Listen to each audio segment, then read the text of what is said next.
Сайн байцгаана уу? Өнөөдөр бид та бүхэндээ усан сэлэлтийн төрлүүдийг тайлбарлаж өгөх гэж байна. Усан сэлэлтийн төрлүүд. Усан сэлэлтэн дотроо үндсэн хоёр төрөлтэй бөгөөд гол ялгаа нь нэг нь хэрэгсэлтэй сэлдэг, нөгөөх нь хэрэгсэлгүй сэлдэг. Хэрэгсэлгүй сэлдэг сэлэлт нь World Aquatic буюу FINA хороонд хамаардаг.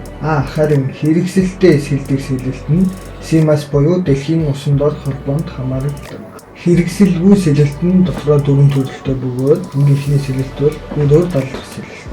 Өрөөр далдах сэлэлт бол дэлхийн нийтэд хамгийн их түгээмэл ихэнх хүн болгоны хамгийн их сурдаг сэлэлтийн төрөл. Өрөөр далдах сэлэлт нь өрийн хэсгийн гар, мөр, цээж хэсгийг илүү ажилуулгаараа давуу талтай. Хоёр дахь сэлэлтийн төрөл бол эрвээхий сэлэлт.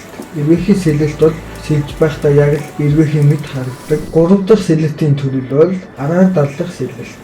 Яг өрөөр далдах сэлэлттэй адилхан, гэхдээ ялгаа нь тухайн сэлж байгаа хүн маань дээшээ харж сэлхийг хэлдэг. Хамгийн сүүлийн хэрэгсэлгүй сэлдэг сэлэлтийн төрөл бол мэлхий сэлэлт. Мэлхий сэлэлт нь бас эрвээхий сэлэлтийн мөн адил яг сэлж байхдаа мэлхий мэт хөдөлгөөнийг үзүүлдэг. За ингээд хэвлэлээ хэрэгслээ сэлэлгүйгээ орцгоё. Хэрэгсэлтэй сэлдэг сэлэлтийн төрлийг сервет сэлэлт гэж нэрлэдэг. Сервет сэлэлт нь дэлхийн хамгийн хурдан сэлэлтийн төрөл, мөн адил дөрвөн төрөлтэй. Хамгийн ихний төрөл бол апне. Түүний бол зөвхөн 50 м дууралцдаг. Нэг амьсгаагаараа усан доогуур усны мандалтыг гаж ирхгүйгээр сэлдэг сэлэлтийн монофин буюу хос сервет ашиглан илүү хурдан сэлдэг.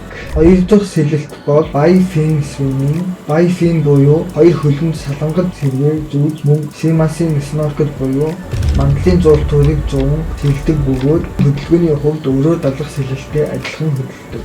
Гурав дахь сэлэлтийн төрөл surface swimming, monofin буюу хос сервет болон snorkel буюу мандлын зуултууртай сэлдэг, усны мандалтыг сэлдэг. Та бидний хэлж заншнаар цикл буюу элфийн мэт хөдөлгөөнөөр сэлдэг. Хамгийн сүүлийн сэлэлтийн төрөл бол immersion.